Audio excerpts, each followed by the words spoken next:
Donc vous avez de la chance, ça va être court.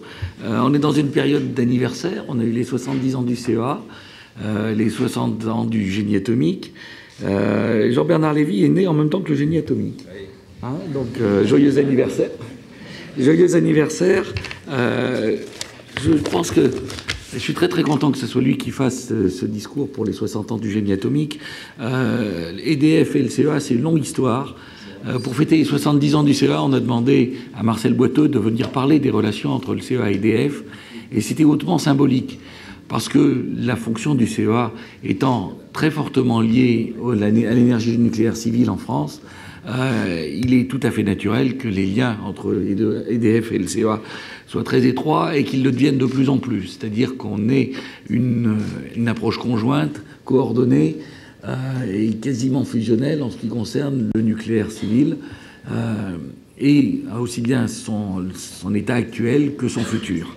Alors Jean-Bernard Lévy, je vous ai dit à l'âge du génie atomique, il est élève de l'école polytechnique, a intégré les télécoms ParisTech, a eu une carrière dans l'industrie qui est très variée. Si mes informations sont bonnes, il a commencé en tant que fonctionnaire de l'État à France Télécom, puis conseiller technique dans un cabinet ministériel.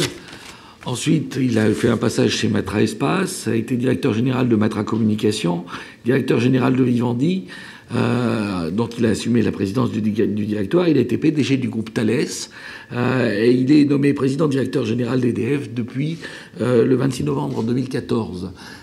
Pourquoi je vous ai fait ça? C'est pas simplement pour meubler en vous donnant un CV, c'est pour vous montrer aussi que le nucléaire n'est pas un truc hors sol en France, c'est quelque chose qui est très fortement ancré dans l'ensemble du tissu industriel, que le tissu industriel, c'est aussi bien le tissu industriel civil que le tissu industriel militaire, et que, en particulier pour les élèves ingénieurs qui suivent le génie atomique, il faut qu'ils apprennent d'une part une compétence très spécifique au nucléaire, mais d'autre part une compétence qui est la fleur des études d'ingénieur, c'est-à-dire de véritablement être capable de fabriquer quelque chose, de faire quelque chose.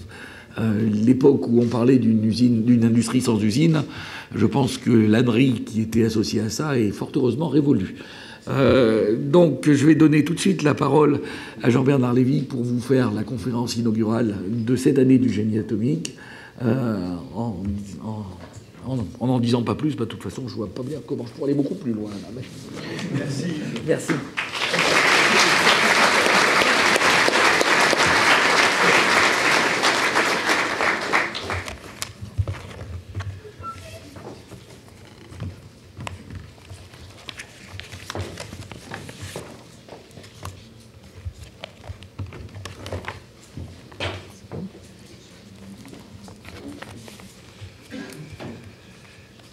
Bonjour à toutes et à tous. Je voudrais d'abord remercier Yves Bréchet, Monsieur le Haut-Commissaire à l'énergie atomique, Daniel Vervard, Monsieur l'administrateur général du CEA, de ces mots de bienvenue, cette présentation rapide, et vous remercier tous de votre présence. Je suis très heureux d'avoir l'occasion de vous parler un petit peu d'EDF, du nucléaire, même si ma science est récente, comme l'a rappelé Yves, puisque j'ai un assez long parcours dans l'administration et dans l'industrie, mais je n'ai eu peu d'occasions, juste pendant 2 ans dans les années 90, de travailler dans le secteur de l'énergie. Donc, je suis très heureux aussi que vous m'ayez invité pour mon 60e anniversaire et le vôtre. Une pierre deux coups, c'est bien joué. Et puis je suis aussi content qu'on puisse tout à l'heure avoir un échange. J'essaye d'aller au contact des collaborateurs de tous les âges, de toutes les expériences au sein d'EDF. Mais finalement, j'ai assez peu de contact avec des étudiants, et vous êtes encore dans votre parcours d'étudiant, et c'est une bonne opportunité aussi de dialoguer. Donc j'espère que vous aurez tout à l'heure des questions nombreuses et sans aucun tabou. Et si je puis dire, profitez-en, hein. On est entre nous. Alors vous savez que, bien sûr, EDF, depuis des décennies, joue un rôle essentiel dans le développement du du génie atomique, du savoir nucléaire en France, évidemment avec son rôle d'exploitant, mais j'y reviendrai aussi avec son rôle d'architecte et des réacteurs, et avec le rôle qu'il joue conjointement avec Areva et le CEA, de manière à innover, anticiper les futures technologies. Et donc c'est avec l'ensemble de ces caractéristiques que je vais faire ce propos liminaire. Vous avez la chance de bénéficier de cette formation. Je crois que la journée est importante puisque cet après-midi, la cérémonie de remise des diplômes aux étudiants de la promotion 2015 concrétisera le travail qui a été effectué. Et en tant que client, c'est un diplôme de référence. EDF, engagé résolument dans le nucléaire, a besoin que nous ayons, avec l'Institut en particulier, un cadre de référence, un cadre académique, un cadre scientifique qui nous permette de travailler dans la durée. Il y a des hauts, il y a des bas, il y a des moments où le nucléaire est plus accepté, des moments où il est plus critiqué, mais nous devons assurer la pérennité d'un outil de production qui est essentiel à l'indépendance énergétique et à la sécurité d'approvisionnement de la France en électricité et plus largement en énergie. Donc nous sommes résolument engagés dans le nucléaire et nous le sommes de façon pérenne. Et ça veut dire que nous avons devant nous la nécessité, la certitude que nous allons continuer à investir. Des investissements importants, des investissements qui touchent le parc existant, des investissements qui touchent aussi le nouveau nucléaire, comme nous disons, la nouvelle génération, les EPR, Atmea. Devons-nous plus loin, Astrid, nous avons l'obligation, la vocation de développer un nouveau nucléaire qui soit sûr et compétitif. Premier objectif, peut-être le plus important des objectifs du groupe que je dirige, cette priorité absolue, c'est la finalisation de Flamanville. Flamanville 3, puisqu'il y a déjà 2 réacteurs sur le site. C'est une priorité absolue parce que ça va déclencher, j'en suis certain, un retour d'expérience positif sur tous les plans. Le plan économique, mais aussi le plan des compétences, mais aussi le plan des exportations, mais aussi le plan de l'acceptation que nous rentrons pour des décennies dans une nouvelle phase de développement du nucléaire, en tout cas dans notre pays, et que nous allons poursuivre ces investissements avec de nouveaux EPR pour le remplacement du parc à l'horizon des 10 ou 15 prochaines années. Toute cette expérience, elle bénéficiera aussi à un projet qui est devant nous, qui est proche, celui d'Hinkley Point en Grande-Bretagne, puisque le gouvernement britannique a décidé de remplacer son parc actuel, en tout cas d'accepter nos propositions, de remplacer le parc actuel qui va venir à échéance un petit peu plus tôt que le parc français par une nouvelle génération de réacteurs. Et il a sélectionné sur notre proposition l'EPR. Et donc nous avons un fort soutien du gouvernement britannique qui vient encore de le remanifester pour que la Grande-Bretagne soit un terrain de conquête, un terrain de développement du nucléaire en France. Et nous avons devant nous, j'espère, dans peu de temps, très peu de temps, la concrétisation de la commande de 2 EPR pour ce site dans le sud-ouest de l'Angleterre qui s'appelle Hinkley Point, où il y a d'ailleurs déjà 2 réacteurs de conception plus ancienne qui ont déjà quelques décennies de fonctionnement. Je suis donc convaincu que l'EPR a un rôle de premier plan à jouer dans le renouvellement du parc nucléaire. Ça commence par la Grande-Bretagne, après le prototype de Flamanville, et qu'il permettra de fournir une électricité qui sera sûre, qui sera compétitive au plan économique et qui, bien sûr, sera bas carbone. Et pour cela, en tant qu'industriels, nous devons avoir deux obsessions. La sûreté de nos installations, en premier, la sûreté de nos installations, et en deuxième, pas loin, mais en deuxième, la performance économique dans la gestion de nos projets. Comme vous le savez, nous avons signé aussi cet été, au mois de juillet, un accord préliminaire avec Areva, mais qui va bientôt se concrétiser par un accord définitif. Et lorsque l'opération aura été menée à bien, vers la fin 2016, nous pourrons optimiser les activités de conception et de gestion de projets des nouveaux réacteurs dans une société détenue majoritairement par EDF. Ça mettra fin, vous aurez peut-être des questions là-dessus, ça mettra fin à une certaine ambivalence sur les responsabilités de conception et de livraison des réacteurs en France.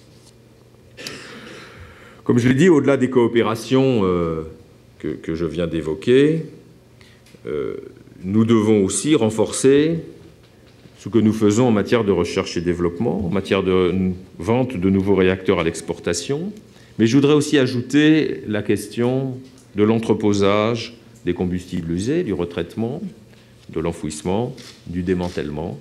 C'est un sujet important. L'opinion publique très attentive à la gestion du cycle dans sa totalité. Et donc nous devons, nous, garants des missions d'intérêt général qui nous sont confiées, nous devons nous-mêmes être très attentifs à la fin du cycle.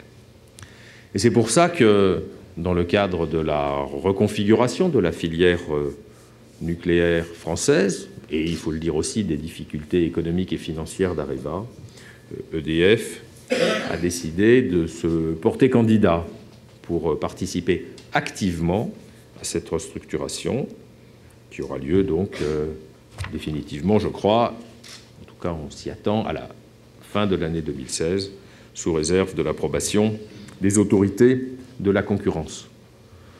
Pour nous, entrer dans ce nouveau domaine, celui d'être pleinement responsable, seul, de la conception des nouveaux réacteurs, de la construction des nouveaux réacteurs, c'est une tâche où nous mesurons nos responsabilités, mais que nous devons aussi accepter avec enthousiasme, avec une forte détermination. Parce que c'est notre intérêt d'exploitant électrique, soumis à la concurrence depuis 8 ans, depuis 2007, il n'y a pas d'activité d'EDF qui ne soit soumise à la concurrence, que ce soit en matière de production ou de commercialisation. Et donc, c'est un intérêt vital pour l'entreprise EDF, pour tous ses actionnaires, intérêt vital que nous puissions réussir dans le nucléaire, sur le parc et encore davantage sur le nouveau nucléaire. Quelques mots sur l'exportation. J'ai parlé de la Grande-Bretagne. Je voudrais dire que nous avons déjà une relation très forte aussi avec la Chine. Et puis avec de nombreux pays étrangers. J'observais en arrivant qu'un séminaire est organisé ici même ces jours-ci avec de nombreux auditeurs, de nombreux élèves polonais. Il y a dans de nombreux pays du monde un fort intérêt pour nos technologies d'EPR, dans de nombreux pays étrangers. En Asie, au Moyen-Orient, en Europe, en Amérique latine, en Afrique, nous avons de nombreux contacts. Ce soir, demain, ce week-end, j'étais invité à accompagner le Premier ministre Manuel Valls. Il se déplace en Égypte puis en Arabie Saoudite. Dans ces deux pays, le nucléaire, l'EPR, est au premier plan des discussions. Il y a quelques mois, le président du Conseil, le Premier ministre indien, était à Paris. Il a signé un accord pour étudier la construction de 2 EPR dans son pays. Dans quelques semaines, nous nous attendons à ce que l'Afrique du Sud lance un appel d'offres pour construire pratiquement 10 000 mégawatts de capacité nucléaire. Là aussi, l'EPR est bien placé. Nous avons donc un intérêt à l'exportation qui est fort. Je citais quelques pays, je pourrais en citer d'autres, au-delà de la Pologne, de l'Inde, de l'Afrique du Sud ou de plusieurs pays du Moyen-Orient. Nous avons besoin, pour réussir à l'exportation, que Flamanville 3 soit livré le plus tôt possible. C'est pour ça que c'est une priorité. Nous avons aussi besoin que toutes les parties prenantes travaillent ensemble, que ce soit le concepteur, le constructeur, l'exploitant. Nous rassemblons les énergies, nous rassemblons les compétences de façon à être plus efficaces. Je voudrais aussi dire un mot sur l'ATMEA. Il y a un besoin pour un marché dans la catégorie des 1000 mégawatts. Les pays qui ont de très gros besoins électriques et qui ont un réseau de transport suffisamment robuste vont plutôt aller vers l'EPR. Les pays qui sont encore en forte croissance, qui sont peut-être plus petits, pour certains d'entre eux, il est patent qu'il y a un besoin pour un réacteur de moyenne puissance. 1000 mégawatts, c'est déjà pas si mal, hein. On appelle ça de la moyenne puissance, ça permet déjà de faire des choses. Et de ce point de vue-là, un programme a été lancé qui rassemble les compétences d'Areva et les compétences de partenaires japonais, en particulier le groupe Mitsubishi, pour développer un réacteur à 1000 MW. Un premier contrat avec la Turquie se profile. EDF n'a pas été partie prenante à la conception de l'ATMEA à l'origine. Pourquoi ? Parce que nous estimons ne pas avoir besoin, à ce stade, dans nos planifications, de centrales de moyenne puissance en France, notamment parce que le nombre de sites où nous pouvons installer des centrales nucléaires est réduit et que sur chacun de ces sites, nous voulons optimiser notre foncier. Mais avec la nouvelle responsabilité confiée à EDF par le gouvernement, le président de la République et le gouvernement dans le cadre de la refondation de la filière nucléaire française, nous nous engageons maintenant, sans hésitation, dans la réussite de l'ATMEA. Et bien sûr, notre rôle d'actionnaire majoritaire d'Areva NP nous permettra d'y jouer un rôle majeur. Pour réaliser tous ces projets, Flamanville 3, le projet britannique, les projets d'exportation d'EPR et puis les premiers ATMEA, derrière la Turquie se profilent d'autres perspectives, au Vietnam notamment. Bien sûr, nous avons besoin de compétences, des meilleures compétences, donc nous comptons sur vous. Nous comptons sur nos grands partenaires industriels, en France en particulier, Areva bien sûr, et le CEA. Et puis vous qui allez devenir des professionnels de nos métiers, eh bien, vous savez qu'un certain nombre d'entre vous ont vocation à rejoindre EDF. Je comprends qu'en moyenne, nous accueillons environ un tiers des étudiants qui sont formés dans l'Institut. Nous avons, par exemple, en 2012, recruté 8 étudiants de l'INSTN qui sont devenus ingénieurs études dans le domaine de l'ingénierie nucléaire. 8 ont rejoint la production nucléaire dans des métiers d'exploitation ou de maintenance ou de sûreté. Un ancien élève a été embauché par notre département en charge de l'optimisation du système électrique qu'on appelle optimisation amont-aval, et l'un d'entre eux est directement devenu formateur, comme quoi il avait appris rapidement.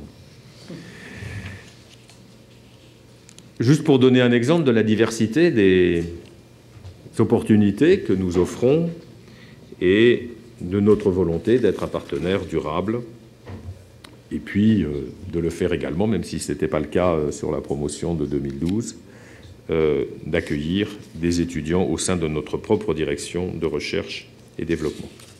Nous nous engageons aussi aux côtés des étudiants en leur fournissant un soutien, financement de bourses d'études ou soutien à l'aide à l'obtention de prêts bancaires. Et puis bien sûr, nous réservons aussi des stages aux étudiants que nous recevons. C'est un petit peu un pré-recrutement, un parrainage. Ça ne débouche pas toujours, mais bien sûr, on le sait les uns et les autres. Les stages, ça débouche quand même assez fréquemment. Voilà, j'espère que cette année encore, beaucoup d'entre vous seront convaincus de votre intérêt à nous rejoindre et que nous, de notre côté, nous pourrons vous proposer un projet professionnel enthousiasmant et mobilisateur. Je voudrais revenir un petit peu sur le contexte mondial et la raison pour laquelle je vous fais part de cet optimisme dans la durée sur le nucléaire. Bien sûr, au niveau mondial, le constat général s'impose sur les besoins en électricité qui sont de plus en plus importants et sur la nécessité impérieuse de réduire les émissions de dioxyde de carbone pour lutter contre le changement climatique. J'ajouterais que le nucléaire, pour beaucoup de pays, est synonyme d'indépendance énergétique, dès lors que la matière première, qui est l'uranium, est relativement abondant. En tout cas, il l'est aujourd'hui, il va le rester pendant les années qui viennent. La demande d'électricité, pourquoi est-elle en évolution rapide au plan mondial? Eh bien, d'abord, tout simplement parce que la population augmente, et que la population augmente crée naturellement une augmentation de la demande électrique. Et puis au-delà de la population, la croissance économique elle-même, au-delà de la croissance de la population, induit une assez forte croissance de la demande en électricité. Le chiffre que nous retenons, c'est que dans les 20 ans qui viennent, de 2015 à 2035, chaque année, la demande en électricité mondiale devrait croître d'environ 2%. Cette croissance, elle est bien sûr concentrée essentiellement dans les pays en développement, parce que c'est eux qui cumulent la croissance démographique et la croissance économique. Et donc si on regarde l'Asie, sur les 20 ans qui viennent, c'est plutôt 3% par an de la croissance de la demande d'électricité qui se profile devant nous. En Afrique, c'est un petit peu difficile à prévoir parce que la population augmente beaucoup, mais quel va être le taux de pénétration de l'électricité en Afrique?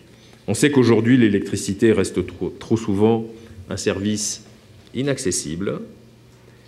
Aujourd'hui, en Afrique subsaharienne, 2 individus sur 3, 2 habitants de l'Afrique subsaharienne sur 3 n'ont pas accès à l'électricité. Vous avez peut-être, pour certains d'entre vous, vous êtes peut-être familiers des efforts de Jean-Louis Borloo et du projet qu'il anime pour faire en sorte que ce chiffre assez choquant, 2 habitants sur 3 qui n'ont pas accès à l'électricité, soit rapidement amélioré, qu'il se crée une nouvelle dynamique et que les pays occidentaux, les pays du Nord, puissent aider au développement des pays du Sud et en particulier de ces pays d'Afrique. Bien évidemment, le développement économique, le développement sanitaire, le développement des systèmes d'éducation, de l'épanouissement des hommes et des femmes dans ces pays dépendra de la capacité qu'ils auront à accéder plus facilement à l'électricité. Et si on prend simplement les questions de médecine, les questions de santé, bien évidemment, l'absence de l'électricité est un frein majeur à la progression de l'amélioration de la qualité sanitaire, de la médecine, des vaccinations, puisque, par exemple, on ne peut pas réfrigérer des vaccins qui doivent être réfrigérés avant d'être inoculés. Donc en Afrique, on espère, c'est difficile de savoir, que la croissance sera chaque année, dans les 20 ans qui viennent, plutôt de 4% que de 3%. 2% la moyenne mondiale, 3% en Asie, 4% peut-être davantage en Afrique. Forte demande en électricité. Et puis, un essor indispensable aussi sur les énergies bas carbone. Vous le savez sans doute, les énergies carbonées, à base de charbon, de pétrole et de gaz, fournissent encore aujourd'hui les 2/3 de la production d'électricité mondiale. Les 2/3 de la production d'électricité mondiale sont à base d'énergies primaires carbonées, principalement le charbon, mais aussi le gaz et le pétrole, Comme vous le savez, en France, bien sûr, le mix est très différent, j'y reviendrai. Le charbon représente encore 41% des besoins en électricité dans le monde. Et les énergies bas carbone, au total, quand on prend le nucléaire et qu'on y rajoute l'hydraulique et qu'on y rajoute le solaire et qu'on y rajoute l'éolien et la géothermie et la biomasse et toutes les formes de récupération d'énergie à base de déchets, on est à peine au tiers, on est encore à 32% seulement de la production d'électricité mondiale. Donc le charbon, à lui seul, représente plus que la totalité des énergies bas carbone. Et au sein de ces 32%, le nucléaire aujourd'hui, c'est 12% du mix électrique mondial. 12% du mix électrique mondial. Cette prépondérance des sources d'énergie thermique explique que le secteur électrique représente à lui seul un quart des émissions de gaz à effet de serre. L'urgence climatique impose une réduction de ces émissions, alors que chaque année, en moyenne, sur la planète, les émissions de gaz à effet de serre ont continué à croître de 3% par an. Seule l'Union européenne, sur les 20 dernières années, a connu un recul de ses émissions de gaz à effet de serre, avec bien évidemment une forte différence entre les pays. Et la France est exemplaire dans ce domaine, on le sait, grâce au nucléaire et aussi à l'hydraulique, principalement grâce à l'industrie nucléaire, au parc nucléaire d'EDF. Mais on sait que dans certains pays d'Europe centrale et orientale, et en Allemagne aussi, par exemple, il y a encore une très forte proportion de l'électricité qui est produite à partir du charbon. La France n'est pas une exception en Europe. Des pays scandinaves qui bénéficient d'une forte hydraulicité, et pour certains également d'un parc nucléaire comme la Suède, ont aussi des systèmes électriques très peu carbonés, comme la France, où seulement environ 5% de l'électricité est produite à partir d'énergie carbonée. Pour faire face aux enjeux du changement climatique, et je suis certain que pas un d'entre vous ignore les enjeux de la lutte contre le réchauffement climatique et de la COP21 qui se déroulera prochainement à Paris, l'énergie doit, le plus rapidement possible, passer vers le bas carbone. La communauté scientifique aujourd'hui s'accorde sur la réalité du changement climatique. Pour éviter le réchauffement supérieur à 2 degrés entre 1750, date approximative du début de l'ère industrielle, et 2100, pour éviter le réchauffement au-dessus de 2 degrés, il est impératif de réduire massivement les émissions de dioxyde de carbone. On a donc besoin de technologie, et de ce point de vue-là, il y a un consensus que la décarbonisation passe par l'électrification. L'électricité, pour ses besoins propres, peut être très largement décarbonée, comme on le montre en France, mais aussi dans les pays du nord de l'Europe ou d'autres, dont je parlais tout à l'heure. L'électricité va aussi jouer un rôle majeur en substitution d'autres usages qui aujourd'hui utilisent des énergies primaires carbonées.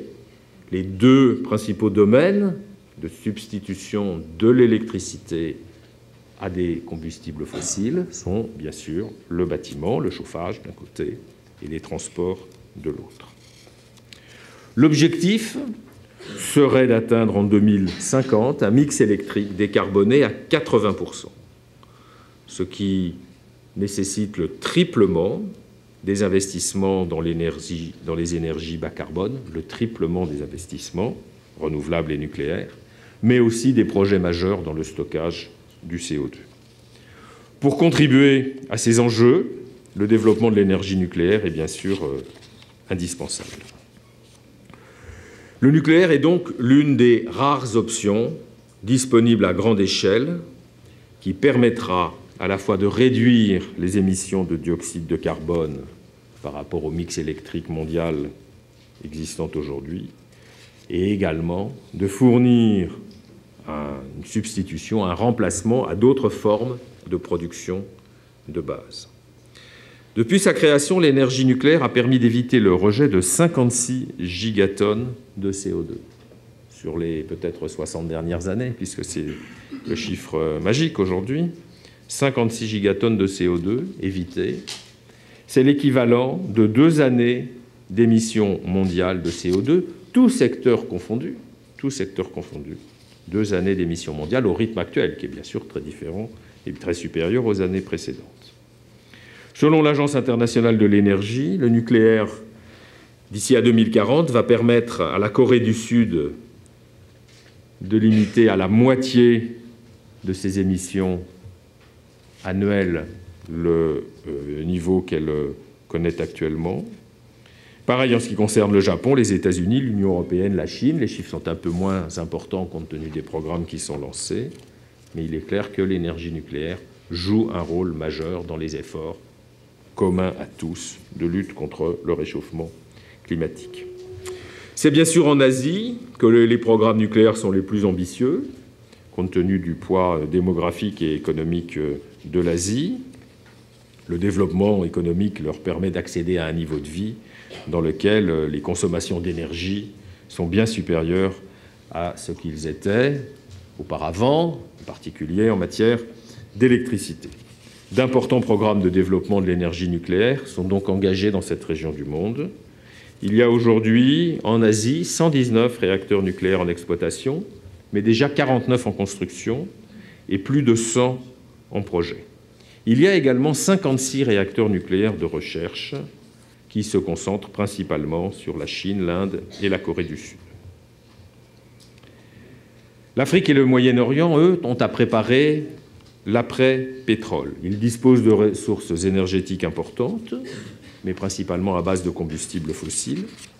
Certains se préoccupent déjà de les préserver, en tout cas c'est l'affichage qu'ils ont. D'importants programmes sont engagés aux Émirats arabes unis, qui malheureusement n'ont pas retenu les technologies françaises, mais qui sont en train de construire 4 centrales nucléaires, alors qu'on sait que c'est l'un des principaux réservoirs d'hydrocarbures dans le monde. Il y a aussi des programmes qui sont engagés, j'en parlais tout à l'heure, en Arabie saoudite et en Afrique du Sud. L'Afrique du Sud étant pour l'instant le seul pays de la zone Afrique-Moyen-Orient à disposer de centrales nucléaires en exploitation. Là, ce sont des centrales que Framatome, donc Areva, a vendues il y a une bonne vingtaine d'années à Koeberg. Certains pays africains ont aussi un rôle géostratégique essentiel, compte tenu de leurs ressources en uranium, notre matière première.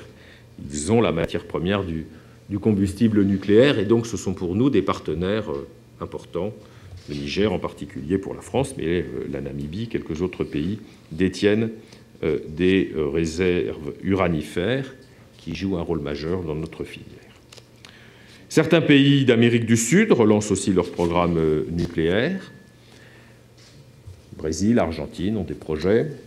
Les États-Unis sont un peu une zone d'incertitude. Les États-Unis sont aujourd'hui très autosuffisants en gaz et en pétrole, compte tenu du gaz et du pétrole de schiste qu'ils ont non seulement trouvé, mais qu'ils exploitent à grande échelle et qui ont bouleversé les marchés mondiaux de l'énergie ces dernières années. Les États-Unis ont encore aujourd'hui le parc nucléaire le plus important au monde, devant la France et la Chine. La Chine va bientôt dépasser la France quant à son parc nucléaire et dépassera sans doute les États-Unis dans les années qui viennent. Mais la question est véritablement posée du renouvellement du parc nucléaire américain. Le parc nucléaire américain aujourd'hui bénéficie d'autorisations de prolongation de la durée de vie de très nombreuses centrales, mais il y a aujourd'hui un fort ralentissement, pour ne pas dire une quasi-absence de programme de renouvellement du parc, et compte tenu des prix extrêmement bas du gaz de schiste et du pétrole de schiste sur les États-Unis, il n'y a pas aujourd'hui de viabilité économique, de rationalité économique à la construction de nouvelles centrales nucléaires pour remplacer les centrales existantes. Et donc, cette situation est très incertaine. Est-ce que les États-Unis vont plutôt jouer le court terme, utiliser leur gaz et leur pétrole de schiste rapidement et se reposer la question du nucléaire dans une deuxième étape, ou bien vont-ils être plus patients et trouver les mécanismes qui permettront de renouveler le parc nucléaire, de garder leurs compétences et de peut-être faire durer plus longtemps leurs réserves de gaz et de pétrole de schiste. Je voudrais dire un mot du Brésil, parce que le Brésil est un grand pays, 200 millions d'habitants, qui est riche en ressources pétrolières et riche, très riche en ressources hydrauliques. Néanmoins, le Brésil se préoccupe de production d'électricité nucléaire. Il a relancé son programme nucléaire. Il a déjà 2 centrales en exploitation dans un site près de Rio de Janeiro, mais ces 2 unités ne fournissent que 3% de l'électricité du pays. Le projet brésilien, aujourd'hui, c'est de construire plusieurs réacteurs, peut-être jusqu'à 8 réacteurs d'ici à 2030, avec des problèmes de financement compte tenu de la situation économique et politique aussi d'ailleurs, en tout cas de la situation économique un peu fragile de ce pays. Mais le Brésil, qui est la 7e ou 8e puissance économique mondiale, se préoccupe très fortement d'énergie nucléaire, malgré, là aussi, l'existence de ressources hydrauliques considérables et aussi, comme vous le savez, de pétrole. En Europe, les mix de demain sont également appelés à évoluer. Les objectifs de diminution des émissions de CO2 et d'efficacité énergétique sont très ambitieux. En France, vous savez que sous l'impulsion de Madame Royal a été votée récemment la loi de transition énergétique et que des objectifs chiffrés sont maintenant les nôtres, puisque c'est la loi française pour améliorer l'efficacité énergétique en 2030 par rapport à 1990. Le nucléaire, en France, mais même en Europe, est véritablement une énergie indispensable. On le sait peut-être peu, mais l'énergie nucléaire produit déjà, en réalité, 30% de l'électricité de l'Union européenne. 30%, et la moitié de son électricité bas carbone, incluant le gaz. La France assure la moitié de cette production sur l'Union européenne, sur les 28 pays, à travers le parc de 58 réacteurs que nous exploitons. Pour assurer sa sécurité d'approvisionnement en électricité, compte tenu de la quasi-absence de toute ressource en hydrocarbures, l'Europe a donc construit en réalité, si on prend les 500 millions d'habitants de l'Union, le parc nucléaire le plus grand du monde avec 131 réacteurs. Les exploitants européens, dans de très nombreux pays, continuent à investir, ne serait-ce que dans la maintenance de leurs installations, la prolongation de leur durée de vie, et pour certains, mais ils sont peu nombreux, la construction de nouvelles unités. La prolongation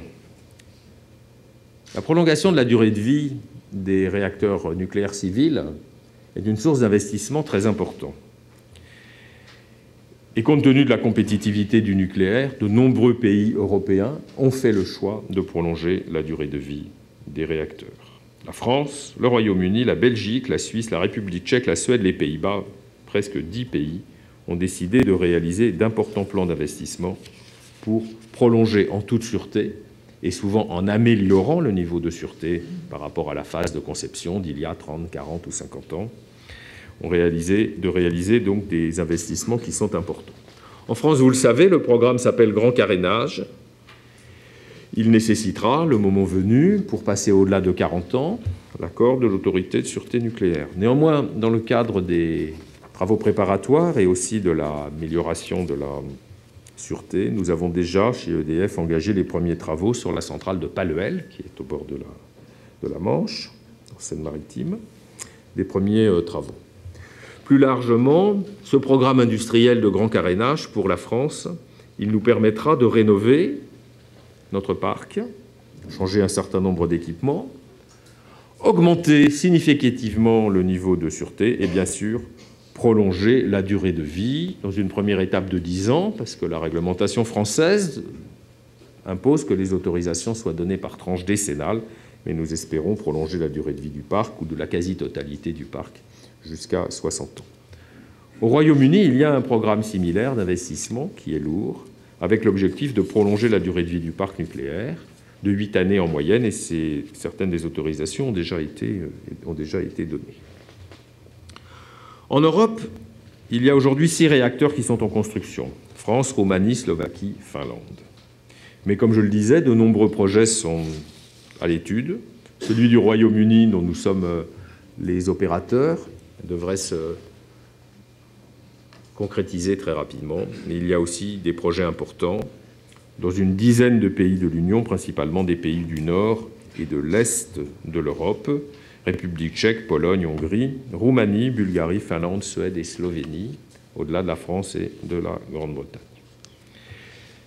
Nous estimons que si ces projets se réalisent, la filière nucléaire européenne, qui représente déjà 800 000 emplois, pourrait créer, d'après nos études économiques, jusqu'à 350 000 emplois supplémentaires, au-delà des 800 000 emplois existants.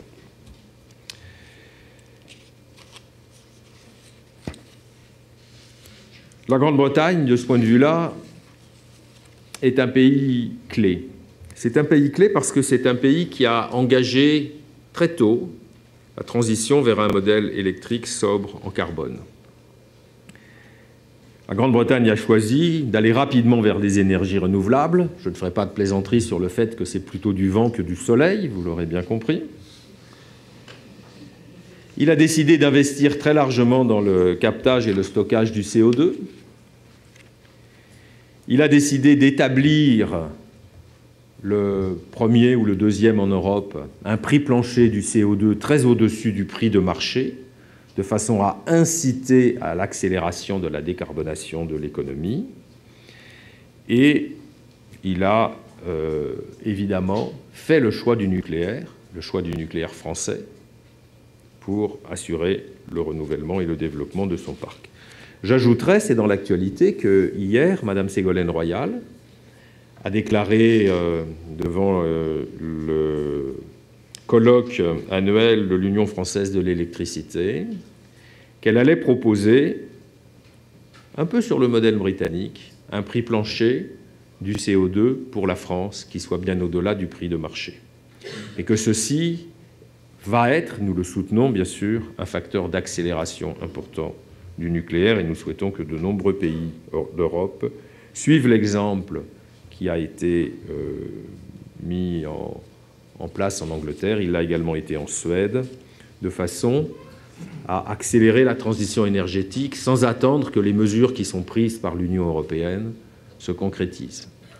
Les mesures qui sont prises par l'Union européenne vont dans le bon sens. Elles visent à réduire le nombre de certificats qui permettent d'émettre du CO2 et qui ont été distribués ou vendus depuis une quinzaine d'années lorsque la réglementation sur ce qu'on appelle les ETS, les certificats d'émission, a été mise en place.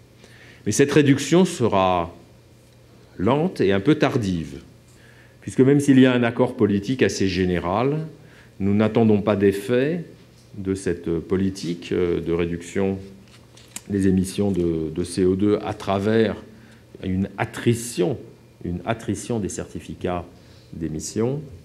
Nous n'en attendons pas d'effet avant 2021. Donc les mesures qui ont été prises par la Suède ou le Royaume-Uni, et nous espérons dans les mois qui viennent par la France, vont dans le bon sens. Elles permettront d'accélérer le développement de la décarbonation de l'économie et donc d'accélérer évidemment les perspectives du nucléaire. Et de ce point de vue-là, le projet Hinkley Point, la position britannique sur le nucléaire, j'espère, donnera l'exemple à toute l'Europe.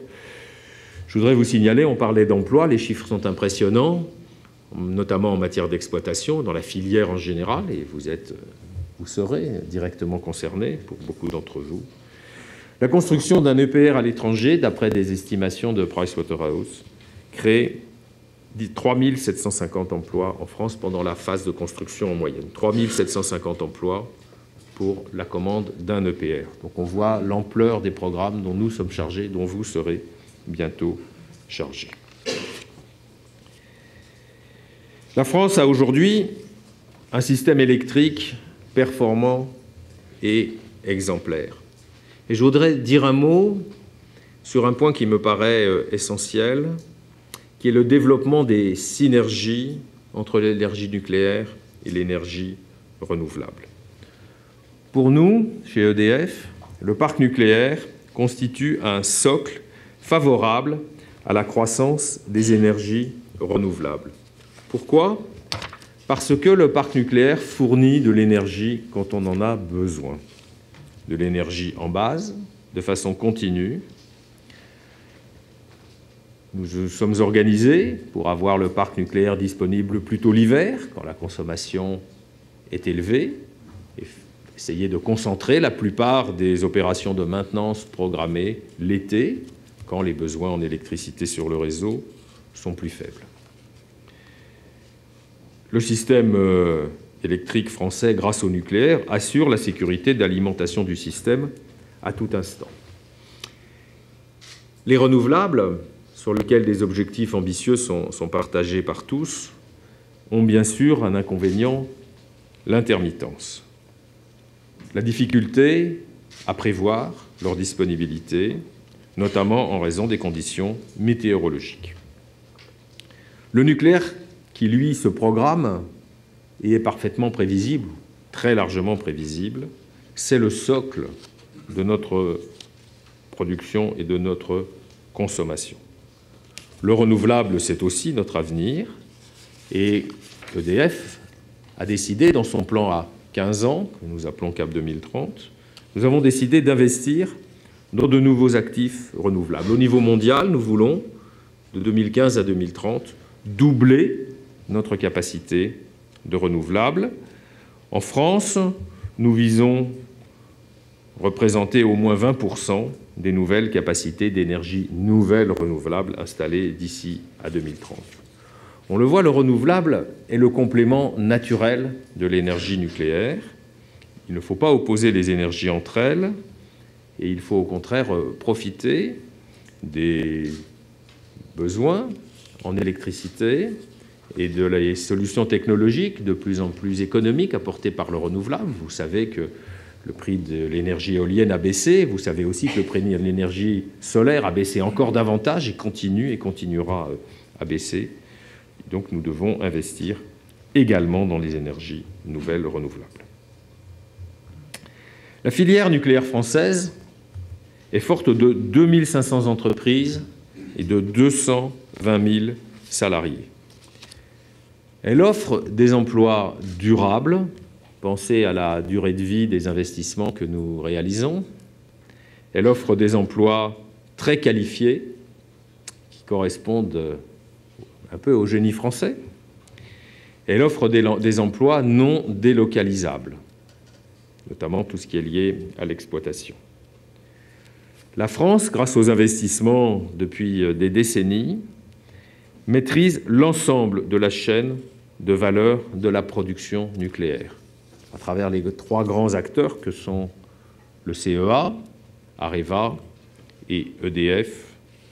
Nous pouvons capter une très grande proportion des compétences et donc des emplois, car nous maîtrisons toute la chaîne de la production d'énergie nucléaire. Des études montrent que 1 euro investi dans le nucléaire crée jusqu'à 3 fois plus d'emplois que dans les filières de production d'électricité carbonée, tout simplement parce que les énergies fossiles, nous n'en avons pas, il faut les acheter à l'extérieur et que c'est l'essentiel de la valeur qui est ainsi captée par les gens qui nous vendent ces hydrocarbures. Pour assurer la pérennité de la filière, de ces 220 000 emplois, de tout l'apport économique et géostratégique en faveur de notre pays, la formation est un domaine essentiel. Nous avons chez EDF recensé 70 formations spécialisées. Vous n'êtes pas seul. Le nombre d'ingénieurs diplômés par an a été très largement augmenté ces dernières années en France. Et la formation, la capacité à attirer des étudiants étrangers, notamment ceux qui viennent de pays intéressés par la production nucléaire, est un des maillons essentiels de notre écosystème. La France, quand elle maîtrise l'ensemble de la chaîne de valeur de la production nucléaire, ça va de l'extraction de l'uranium jusqu'au retraitement du combustible, au conditionnement des déchets, à la déconstruction des centrales, en passant bien sûr par la construction, l'exploitation des centrales, la fabrication du combustible. La France, elle a ainsi bénéficié d'un atout de souveraineté exceptionnel. L'autonomie technologique que nous avons dans l'industrie nucléaire, la maîtrise que nous démontrons des différents procédés de l'industrie nucléaire, eh bien, il contribue très directement à notre indépendance énergétique, mais je dirais aussi à notre souveraineté et à notre rayonnement dans le monde. Ceci est renforcé par le fait que nous montrons l'exemple, puisque le nucléaire nous permet d'avoir des émissions de CO2 par habitant très inférieures à la moyenne européenne, 2 fois plus basses que celle de l'Allemagne. Nous émettons en France 350 millions de tonnes de CO2 chaque année. Si nous n'avions pas le nucléaire, nous émetterions non pas 350, mais 500 millions de tonnes de CO2. Le fait que le système électrique français soit à 97% bas carbone nous rend crédibles lorsque nous accueillons la COP21, nous rend crédibles lorsque nous parlons de valeur d'exemple de l'électricité pour lutter contre le réchauffement climatique. Et puis la production d'électricité d'origine nucléaire contribue aussi à ce que les ménages français payent l'électricité moins cher. Les ménages français payent leur électricité 22% moins cher que la moyenne européenne, et ceci inclut les pays de l'Est, dont le pouvoir d'achat est moindre et les coûts salariaux sont moindres, 22% moins cher que la moyenne des 28 pays de l'Union, et près de 2 fois moins cher que les ménages allemands à consommation identique.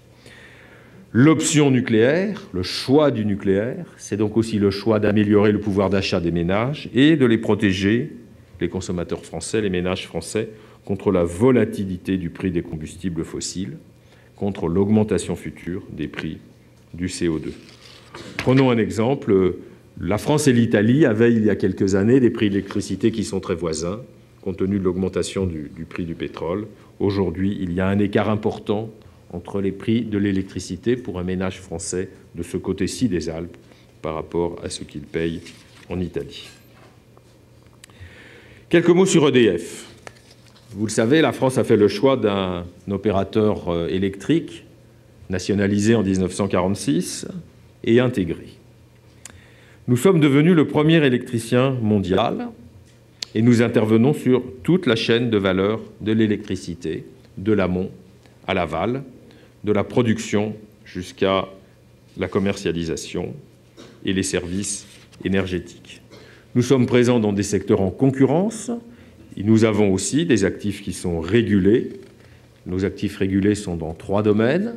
Le transport de l'électricité avec la société RTE, la distribution de l'électricité avec les réseaux de ERDF et les systèmes insulaires, puisque la réglementation dans les îles, qui ne sont par définition pas ou très peu connectées, est très différente de ce qu'elle est sur les grandes plaques continentales comme la métropole.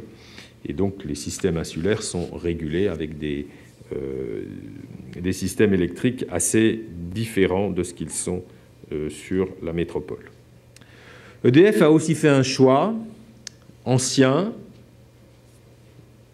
très unique, très exceptionnel et je crois très réussi. Celui de ne pas être simplement une utility, comme on dit en anglais, un producteur et un fournisseur d'électricité, mais d'avoir directement en son sein de grandes compétences en ingénierie, d'être également un architecte et un intégrateur de systèmes de production et de distribution d'électricité. Nous avons des compétences en ingénierie dans tous les modes de production d'électricité, directement sur des activités historiques, nucléaires, hydrauliques et thermiques, et à travers des filiales contrôlées dans les domaines, à 100% d'ailleurs, dans le domaine de la géothermie, de la biomasse et des énergies nouvelles, telles que l'éolien et le solaire. Nous sommes aussi les gestionnaires de nos propres approvisionnements et nous achetons directement du gaz, nous achetons directement encore un petit peu de charbon, nous achetons directement des déchets ou du bois pour fabriquer de l'électricité à partir de la biomasse.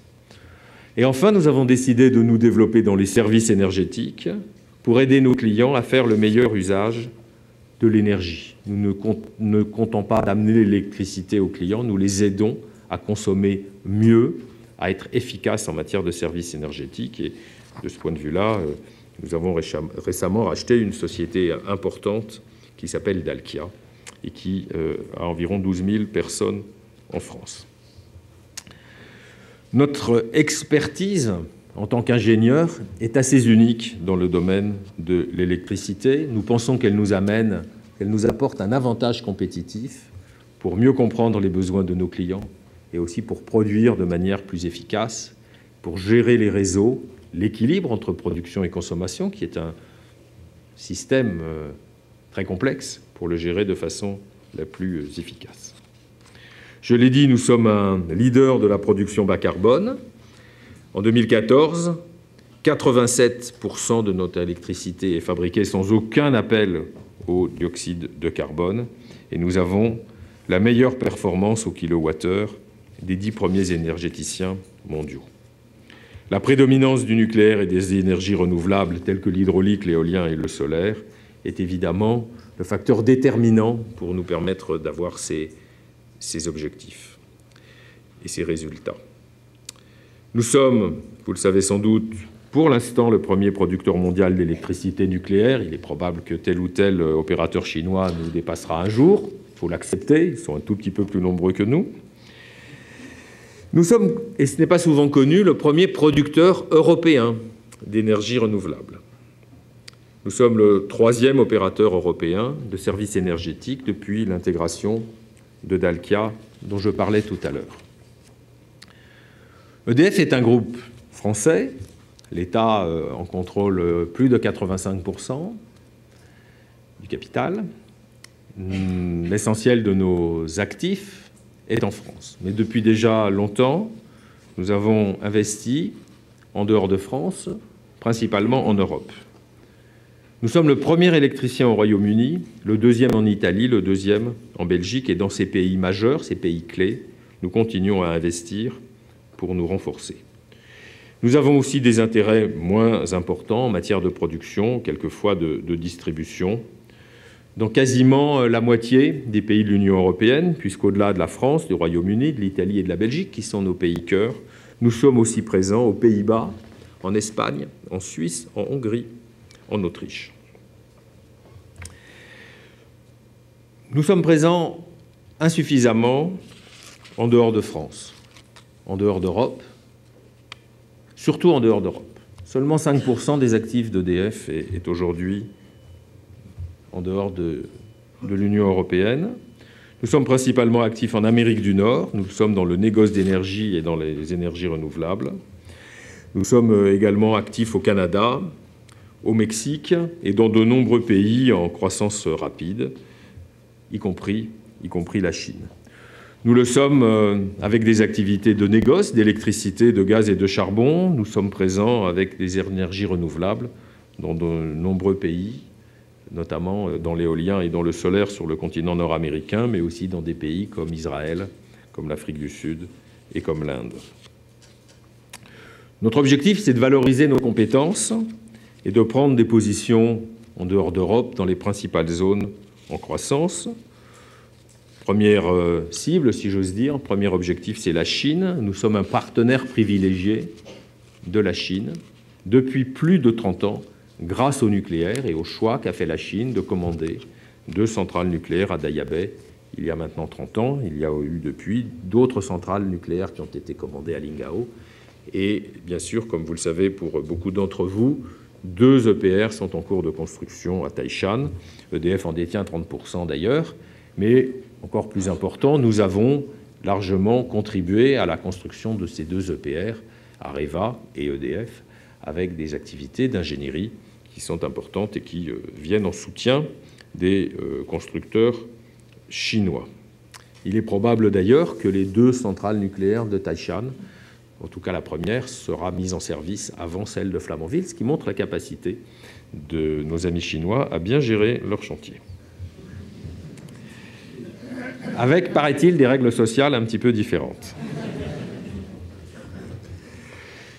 Notre volonté, c'est de nous développer sur toute la zone chinoise et toute la zone de l'Asie. Nous sommes présents dans des centrales thermiques en Chine, mais aussi nous avons des projets innovants d'efficacité énergétique, certaines dans l'éclairage public, d'autres dans des quartiers qu'on appelle Smart City, la ville intelligente, les quartiers intelligents. Nous avons de nombreux projets. Nous sommes aussi présents en Asie du Sud-Est. Nous exploitons un complexe hydroélectrique très important au Laos, qui sert à la consommation d'électricité dans ce pays, le Laos, mais aussi dans la Thaïlande, qui est très proche. Et nous opérons aussi au Vietnam. En réalité, nous développons des projets éoliens et solaires dans pratiquement tous les continents. Et nous avons la volonté d'accompagner les projets nucléaires partout où ils seront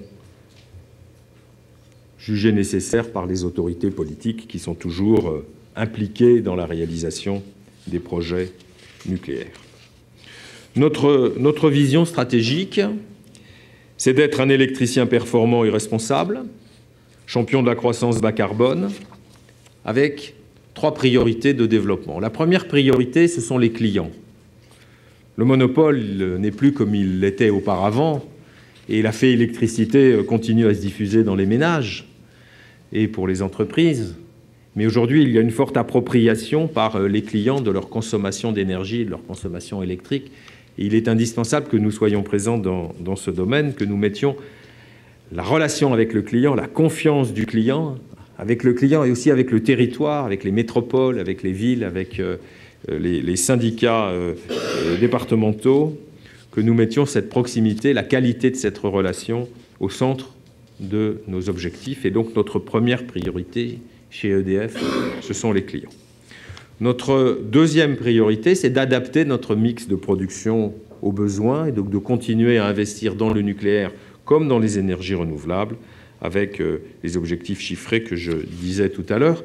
Et de ce point de vue-là, je crois que nous sommes crédibles parce que nous sommes déjà très impliqués dans cette énergie décarbonée. Nous avons de gros besoins d'investissement dans le nucléaire à cause de la prolongation du parc, à cause de la construction des EPR, mais nous devons aussi consacrer un maximum de nos ressources à des investissements dans les énergies renouvelables et donc concilier les deux dans une équation économique qui est difficile. Notre troisième priorité, c'est le développement d'EDF en France et dans les pays cœurs, bien sûr, mais aussi dans les pays en croissance. Valoriser notre portefeuille de clients et nos savoir-faire dans les pays où nous sommes déjà présents, mais élargir aussi nos frontières, développer des solutions bas carbone dans les pays en croissance et trouver des relais de croissance. Nous savons bien que nos marges de développement dans les pays traditionnels sont limitées et qu'il faut que nous allions chercher la croissance là où nous pourrons la trouver, c'est-à-dire dans les pays émergents. Nous avons un objectif, c'est qu'en 15 ans, nous puissions multiplier par 5 notre chiffre d'affaires hors d'Europe, que dans les 15 ans qui viennent, nous soyons un acteur de référence dans 3 à 5 pays en croissance, des pays importants, et que nous ayons développé une présence significative dans une dizaine d'autres pays européens. EDF Énergie Nouvelle, de ce point de vue-là, qui est la plus internationale de nos filiales, montre la voie, mais les autres métiers du groupe sont également sur le pont, notamment l'hydraulique, notamment la construction thermique en matière de gaz, et pour cela, nous aurons aussi besoin de compétences. Voilà le panorama d'EDF dressé en quelques minutes. Je voudrais simplement, pour conclure et avant de vous passer la parole, vous dire combien la mobilisation de toute la filière nucléaire est indispensable au groupe que je dirige et combien vous allez, jouer un rôle important pour nous aider à rester au premier plan mondial en matière de performance, en matière de génération d'électricité bas carbone, et aussi pour nous aider à assumer nos responsabilités, puisque chacun voit bien qu'à travers le nucléaire, tel qu'il a été développé depuis des décennies, nous portons une responsabilité en matière de sûreté qui qui est très importante, et c'est avec ce message sur la priorité donnée à la sûreté nucléaire que je vais terminer ce propos en vous remerciant de votre attention.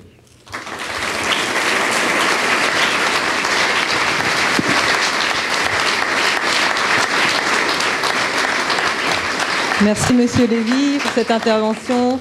Le développement du nucléaire en Europe et dans le monde a des perspectives intéressantes, ambitieuses pour tous les acteurs, pour nos étudiants. Monsieur Werber. Alors après, il y a donc une phase de questions. Donc j'invite les étudiants. Vous voulez après les questions? D'accord. Alors donc très bien. On va peut-être donner juste la parole aux étudiants en premier pour voilà, qui vont vous passer. Donc les micros vont être passés.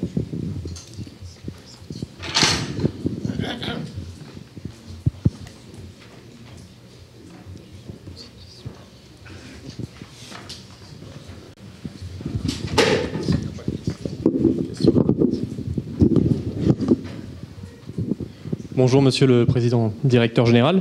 Bonjour. Florian Bouvenot de la promotion interarmée Génie Atomique 2015. Monsieur le Président Directeur Général, pensez-vous que les normes de sûreté de plus en plus drastiques, le vieillissement progressif des installations nucléaires actuelles, les surcoûts liés aux EPR, ainsi que l'augmentation perpétuelle des estimations de coûts de démantèlement et également de stockage des déchets, certes difficiles à chiffrer actuellement, rendent finalement inéluctable la progressive perte de compétitivité de l'énergie nucléaire face à d'autres types d'énergie. Et pensez-vous également peut-être que cette perte de compétitivité peut à terme remettre en question finalement le modèle économique nucléaire français? C'est évidemment une question centrale. Je suis partagé entre optimisme et réalisme. Ce que vous dites est évident. Le renforcement des normes de sûreté est à l'origine de coûts supplémentaires, inéluctables, indispensables, et il vaut mieux s'en réjouir parce que nous avons un parc plus sûr plutôt que s'en lamenter parce que ça coûte de l'argent. Il faut essayer aussi de régir les relations avec les autorités de sûreté, en particulier la relation avec l'autorité de sûreté française, en ayant en tête aussi les implications économiques des décisions qui peuvent être prises. Est-ce que ceci handicape le nucléaire de façon déterminante? Je crois qu'il faut d'abord que nous montrions notre capacité à maîtriser les nouvelles normes, et notamment pour la France, la fameuse réglementation dite ESPN, maîtriser sur nos chantiers l'application de ces normes. Et de ce point de vue-là, Flamanville 3 n'est pas une référence, n'est pas un bon exemple. Et donc il faut que nous, comme je le disais, que nous arrivions à livrer Flamanville 3 et puis que nous montrions à travers les projets d'optimisation de l'EPR, sur lesquels nous travaillons bien sûr déjà avec l'autorité de sûreté, que nous serons capables, le moment venu, de construire de nouveaux EPR plus vite et moins cher. Maintenant, si on se projette dans les comparaisons entre énergies, quel sera le coût du nucléaire récurrent? Le coût de Flamanville en tant que prototype n'est pas très représentatif. C'est comme si je prends volontiers l'exemple de l'aéronautique. L'A380, l'A380, il a coûté beaucoup plus cher, il a été beaucoup plus long à construire que ce qui était prévu. Mais Airbus en a tiré des expériences qui a permis au programme A350 de tenir tous ses objectifs et d'être un best-seller à la fois commercial et économique. À nous de démontrer la même chose dans la gestion de nos chantiers. Je suis sûr qu'EDF, qui a montré sa capacité à gérer la complexité des chantiers au moment de la construction du parc, saura retrouver une efficacité identique lorsqu'il s'agira de produire 1 ou 2 EPR par an. Je rappelle qu'au plus fort de la construction du parc actuel, nous avons livré jusqu'à 6 réacteurs par an. Jusqu'à 6 réacteurs ont été livrés l'année où on en a livré le plus, mais nous avons construit 58 réacteurs en à peine plus de 20 ans. Donc je fais l'hypothèse que nous saurons construire les EPR à des coûts et dans des délais raisonnables, en incluant les surcoûts qui sont liés à l'amélioration des normes de sûreté. Si je me projette à l'avenir, je constate que les énergies carbonées vont être de plus en plus rares et de plus en plus chères, à la fois parce qu'il y a un problème de ressources, même si aujourd'hui il y a une baisse des prix que beaucoup estiment momentanée du pétrole et du gaz. Il y a un problème de ressources à terme, il y a la volonté de limiter les émissions de gaz à effet de serre. Et donc le nucléaire va être, a priori, la seule électricité disponible en grande quantité, décarbonée et non intermittente. Le prix de l'énergie solaire dans des zones très bien ensoleillées, le prix de l'énergie éolienne dans des zones terrestres ou maritimes extrêmement bien ventées est en baisse rapide. Et on peut imaginer que le prix instantané de l'énergie renouvelable comme l'éolien ou le solaire et le prix instantané de l'énergie nucléaire soient voisins. On verra à quel niveau, mais que ce soit des prix qui soient voisins quand on inclut tout, quand on inclut aussi les coûts de raccordement au système électrique et les coûts de gestion du système électrique.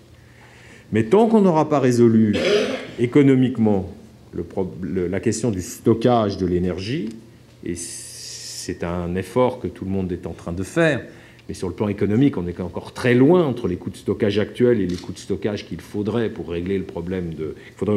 régler les problèmes de l'intermittence. Le nucléaire rendra les services indispensables de sécurité d'approvisionnement à un pays comme la France qui a fait le choix de la décarbonation.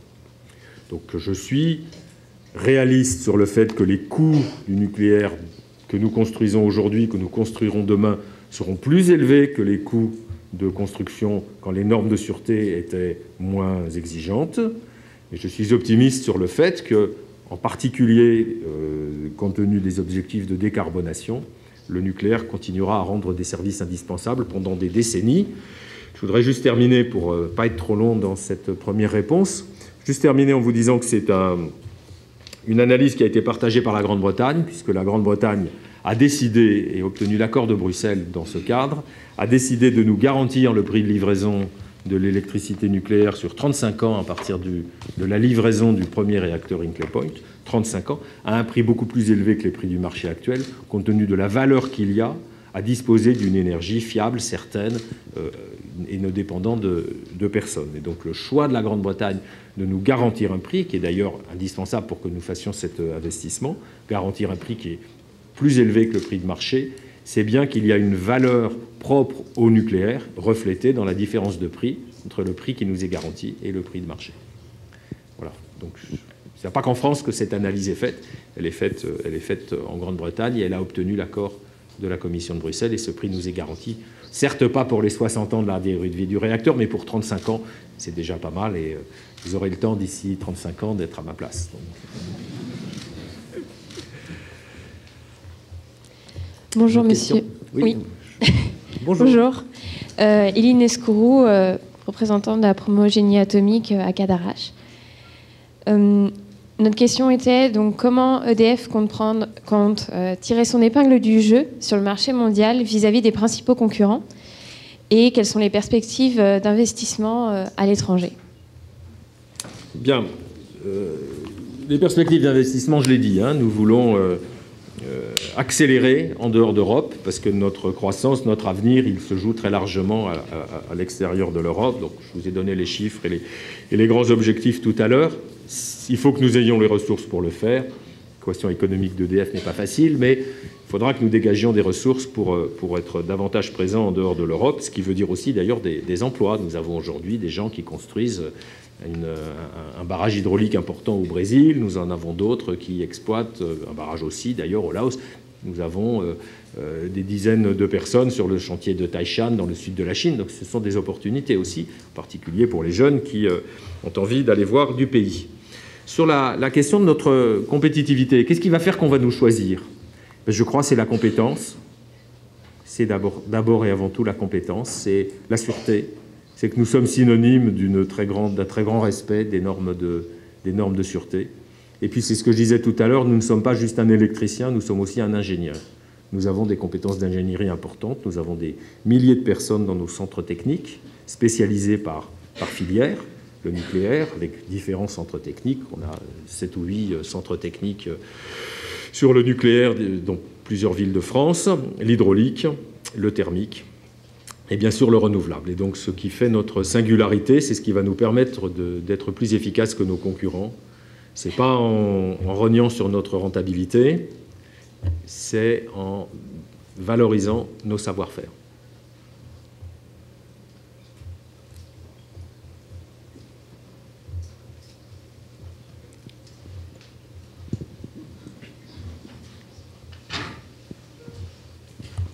Bonjour monsieur. Bonjour. Cyril Essertel de l'EAMEA. Voilà, vous avez parlé du nucléaire dans les 10 ans à venir. Très bien. Qui était aussi ici. D'accord, très bien. Très bien. Voilà. Les sous-marins. J'ai passé du temps sur le Charles de Gaulle. Quand j'étais chez Thales, c'est très, très impressionnant. Ouais. Ah oui. Vous avez parlé du nucléaire dans les 10 ans à venir. Qu'en est-il dans les 50 années, voire le siècle, compte tenu de la baisse, par exemple, en stock de l'uranium-235 ? Comptez-vous vous orienter vers les neutrons rapides ? Pensez-vous que le projet ITER a quelque chose de réaliste ? Voilà.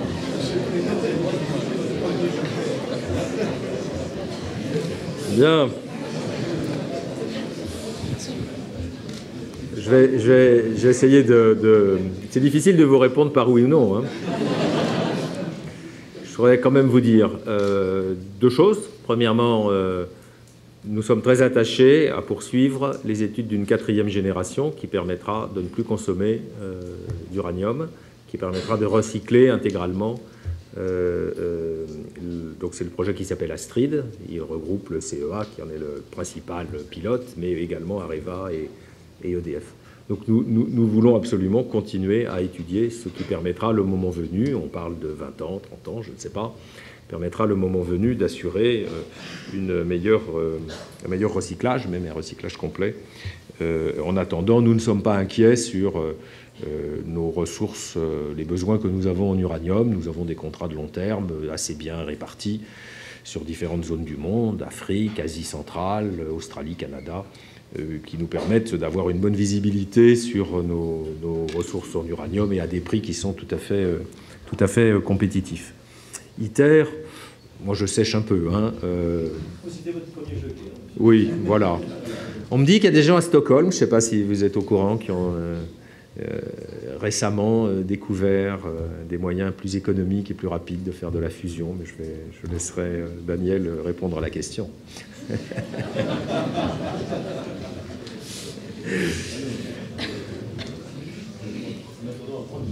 Non, ce qui me paraît important, c'est qu'on travaille, qu'on travaille pour l'optimisation de l'EPR actuel, mais qu'on ait des moyens, qu'on ait des gens qui réfléchissent déjà à ce que ça sera après la génération le retour au neutron rapide, hein, puisqu'on a eu Super Phoenix, qui a fonctionné pendant, je ne sais plus, une quinzaine d'années, quelque chose comme ça, qui est aujourd'hui d'ailleurs en cours de déconstruction. Et on a maintenu la compétence dans cette filière de neutrons rapides et de sodium. Et l'objectif d'EDF, en pleine harmonie avec les différentes instances concernées, est de poursuivre dans ce domaine qui est prometteur à terme. C'est la principale réponse que je peux vous faire.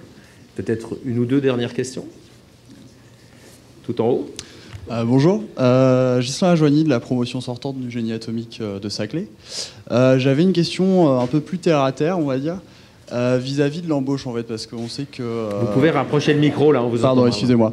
Voilà, vis-à-vis de l'embauche, parce qu'on sait qu'actuellement il y a des accords en cours entre Areva et EDF. Et est-ce que ce potentiel rachat d'Areva par EDF risque d'avoir ou de mettre un terme au plateau d'embauche qu'on peut avoir actuellement chez EDF ? Alors, en ce qui concerne nos embauches, c'est une bonne question. Nous avons beaucoup embauché ces dernières années, totalement indépendamment d'Areva, parce qu'il se trouve que notre pyramide des âges était ou est déformée et que nous avions besoin d'anticiper sur le transfert de compétences entre une génération qui part maintenant à la retraite et la génération qui arrive. Donc il y a eu volontairement un pic d'embauche, un vrai pic d'embauche, sur ces 4 ou 5 dernières années, de façon à faire entrer dans l'entreprise des jeunes qui apprennent au contact des aînés, des anciens, avant que les anciens partent. Ce transfert de compétences est maintenant pratiquement achevé, et donc indépendamment des opérations qui concernent Areva, nous allons ralentir, mais bien sûr pas supprimer, nous allons ralentir nos embauches, nous allons continuer à embaucher, mais embaucher moins. sachant en plus que notre turnover n'est pas très élevé. Les gens qui rentrent chez EDF, ils s'y trouvent bien. Ça pose des questions à quelqu'un comme moi qui a fait une grande partie de sa carrière dans des industries où il y avait plus de départs spontanés. Chez EDF, il n'y en a pas beaucoup, donc il faut le constater. Donc nous allons continuer à embaucher, mais moins. Alors vient se greffer là-dessus le problème des sureffectifs chez Areva, puisqu'Areva a annoncé un plan de départ volontaire assez important. Et donc nous sommes en train de préparer une convention avec Areva de façon à faciliter les repositionnements des gens d'Areva qui n'auraient plus de travail chez Areva, à faciliter leur repositionnement chez EDF. Mais c'est quelque chose qui est tout à fait naturel, de solidarité au sein de la filière et de mobilisation des compétences au profit d'EDF, alors qu'elles sont aujourd'hui exercées chez Areva.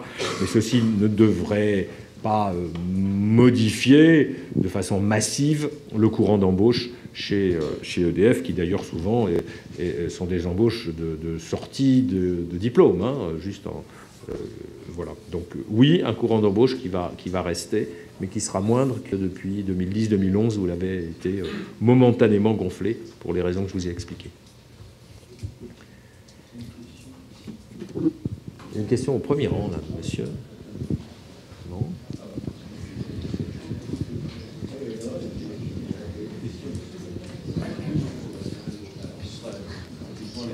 Voilà. Alors, c'est la dernière. J'en avais deux, alors je vais être obligé d'en poser qu'une. Donc, je ne suis pas étudiant, ou je ne suis plus. Je suis enseignant, Dominique Grenèche, donc enseignant. J'avais deux questions. Donc, une sur le thème de la fin de cycle. Vous avez dit au début de votre intervention que EDF était très attentif à la fin de cycle. Or, je crois avoir entendu, mais je me suis peut-être trompé, que EDF était susceptible de changer un peu de stratégie et éventuellement, sinon d'abandonner, de diminuer l'option retraitement-recyclage du combustible. Alors, est-ce que c'est vrai? Sinon, à l'inverse, est-ce que votre engagement continue ferme et définitif pour retraiter et recycler le combustible usé des centrales nucléaires? Et je pose donc ma deuxième question, dans un domaine totalement différent. Vous avez beaucoup parlé de la COP21, du CO2, etc. On a l'impression que l'affichage du nucléaire dans la COP21 est plus que timide, voire absent. On verra bien, mais c'est l'impression au moins que j'en ai. Quelle est l'action d'EDF dans ce domaine pour essayer au moins d'avoir un strapontin ou au moins un siège dans toutes ces discussions concernant la défense du nucléaire vis-à-vis des émissions de gaz à effet de serre? Merci. Très bien. La première question, je ne sais pas d'où viennent les rumeurs. Il n'y a aucun changement dans la politique française depuis des décennies. On a fait le choix du retraitement, de l'enfouissement des déchets les plus toxiques, le projet d'ICIGEO dans le centre-est de la France, dans l'est de la France. Ce choix n'a en rien changé. Nous avons créé une filière MOX qui nous permet de réutiliser une partie des produits du retraitement pour réalimenter la chaîne, remettre dans la boucle industrielle une partie des produits du retraitement. Je n'ai connaissance d'aucun changement par rapport à ces décisions politiques qui ont été prises il y a très longtemps et qui sont maintenues à ma connaissance par tous les gouvernements, par tous les présidents d'EDF et par tous les responsables du CEA. Donc oui, il peut toujours y avoir des rumeurs, mais celle-ci me paraît tout à fait infondée. Ce qui concerne la deuxième chose, la COP21 est un endroit qui est difficile pour le nucléaire parce que la COP21 ne peut fonctionner que par consensus. Or, il n'y a pas un consensus sur le nucléaire. Il y a des pays, peut-être peu nombreux, qui ont une allergie épidermique, mais durable, au nucléaire. Et donc, je crois que pour que la France réussisse la COP21, il faut qu'elle englobe le nucléaire sur le thème des énergies non carbonées, et non pas qu'elle insiste particulièrement sur le nucléaire. Donc, je crois qu'il faut accepter d'être un peu discret sur le nucléaire et plutôt de mettre en valeur le fait que nous avons un système électrique très décarboné. Il se trouve que l'essentiel, c'est grâce au nucléaire, mais nous pouvons démontrer ainsi que nous contribuons à la lutte contre le climat sans afficher une agressivité qui pourrait nuire au consensus politique auquel nous essayons tous de contribuer. Merci beaucoup. Est-ce que je peux quand même compléter par une question qui nous aidera, je pense, à Areva et à nous-mêmes, et peut-être maintenant, et sûrement même à EDF, en tant que, je vais dire également, responsable de la filière nucléaire et dans le choix des réacteurs. Question que je me posais, c'est, compte tenu j'allais dire, des investissements importants que représente chaque nouveau réacteur. J'ai en tête de l'ordre de 8 milliards pour Hinkley Point, par exemple. La question que je me pose, est-ce que les SMR, par le fait, donc les Small Modular Reactors, par le fait qu'ils pourraient permettre d'étaler les investissements, est-ce que c'est quelque chose qui peut avoir du sens un jour? Est-ce que EDF le regarde? Et est-ce que du coup, Areva et LCEA pourraient y apporter une contribution? Voilà, il y a un projet complémentaire dont je n'ai pas parlé, effectivement, faute de temps, qui est de faire des réacteurs modulaires de plus petite taille qui permettent de raisonner de façon moins binaire que de dire je fais une paire de réacteurs, parce que souvent on essaye de les construire par paire, parce que c'est moins cher d'en faire deux à un an d'intervalle que d'en faire un, puis d'aller ailleurs en faire un autre, etc. Donc on les fait par paire sur le même site. Bon, et évidemment, ça mobilise tout de suite beaucoup d'argent. Le projet Hinkley Point va mobiliser énormément d'argent. On est en train de parler d'une addition au total qui est dans la catégorie des 20 milliards d'euros pour les deux réacteurs, parce qu'il y a beaucoup de terrassements, beaucoup de petits oiseaux aussi à protéger dans la région. Donc, vous trouvez ça drôle, mais ça coûte. Et donc, évidemment, le réacteur modulaire, lui, il est très souple, il peut se construire plus rapidement et il permet d'éviter ce débat économique qui est difficile. Je lance ou je lance pas un projet gigantesque. Donc nous avons des projets qui sont d'ailleurs franco-britanniques, qui ne sont pas que français, qui sont franco-britanniques de réacteurs modulaires de taille moyenne. Et nous comptons bien poursuivre dans ce cadre. Et donc ce projet est toujours à l'ordre du jour chez EDF. Donc, puisque nous sommes à l'INSTN et que, bien sûr, entendu, c'était la leçon inaugurale, je pense que, pour revenir à ce que nous avons connu quand nous étions à l'école primaire, il y avait un résumé à la fin, donc je vais tenter de résumer comme on nous le faisait à l'époque, donc ce qu'il faut retenir et non pas penser, chacun pense ce qu'il veut, bien entendu. Je pense, j'ai quand même noté, je vais aller très vite sans tout reprendre, c'est quand même un engagement fort d'EDF donc dans le nucléaire, croyant dans un nucléaire pérenne, avec un plan d'investissement long terme plus conséquent. Voilà. Des priorités importantes, vous l'avez noté dans cette vision long terme, c'est d'abord la nécessité absolue de terminer dans des délais raisonnables Flamanville 3. J'ai noté que le président l'a toujours appelé le prototype de Flamanville. J'espère que vous avez tous noté ce mot important. Et donc, on a bien compris qu'il y avait derrière, alors je crois qu'on en a assez peu parlé, donc un EPR NM, nouveau modèle, qui lui sera quelque part la série, si je comprends bien, qui tirera toutes les leçons donc, de ce prototype, même si un prototype est déjà un véritable instrument, mais on va encore avoir, on va apprendre encore un petit peu à travers lui. Voilà. Réussir Hinkley Point également, donc, et qui ouvrira la porte quand même à l'exportation d'EPR, et là c'est EDF avec ses deux métiers, ou ce métier maintenant consolidé, donc qui parle, donc ça on l'a bien noté. Une importance également sur la sûreté des installations, avant même, j'allais dire, la compétitivité économique. Et pour nous qui travaillons aussi dans ce domaine, je vois qu'il y a le directeur général de l'IRSN, Jacques Repussard, devant nous. Il ne peut qu'être d'accord avec une telle approche. Enfin, tu pourras peut-être nous le redire.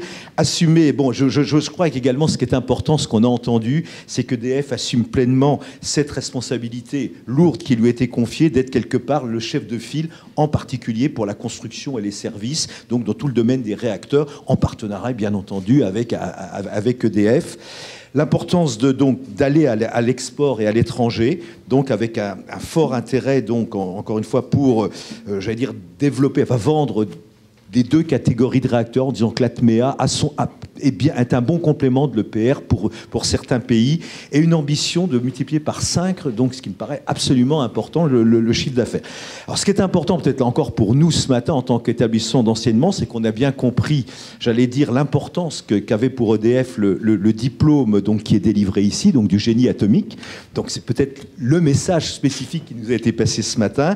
Et donc je me retourne vers les dirigeants de l'INSTN et vers nous-mêmes, une obligation encore plus forte de faire en sorte que ce diplôme soit évidemment de qualité, mais également au bon niveau et en permanence adapté aux besoins, j'allais dire, du client, de nous, organismes formateurs. Donc, c'est-à-dire une nécessité de s'adapter en permanence à ce que souhaitera, évidemment, ce dont aura besoin le client.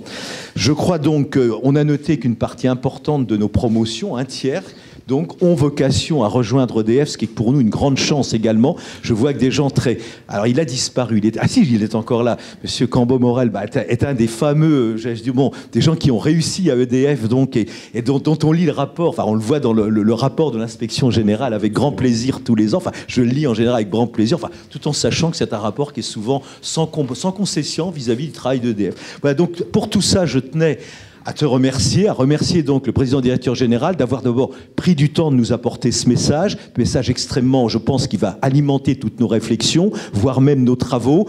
Donc au nom de chacun d'entre nous, je tiens à te remercier réellement vivement pour ce message, et puis également pour toute la chaleur et l'amitié qui unit le EDF avec la filière, le reste de la filière nucléaire, Areva et puis le CEA. Donc merci beaucoup pour tout, et merci d'avoir pris le temps entre un voyage en Égypte et peut-être qu'on va se retrouver en Arabie Saoudite. Voilà, donc d'être venu nous voir. Merci beaucoup. Merci.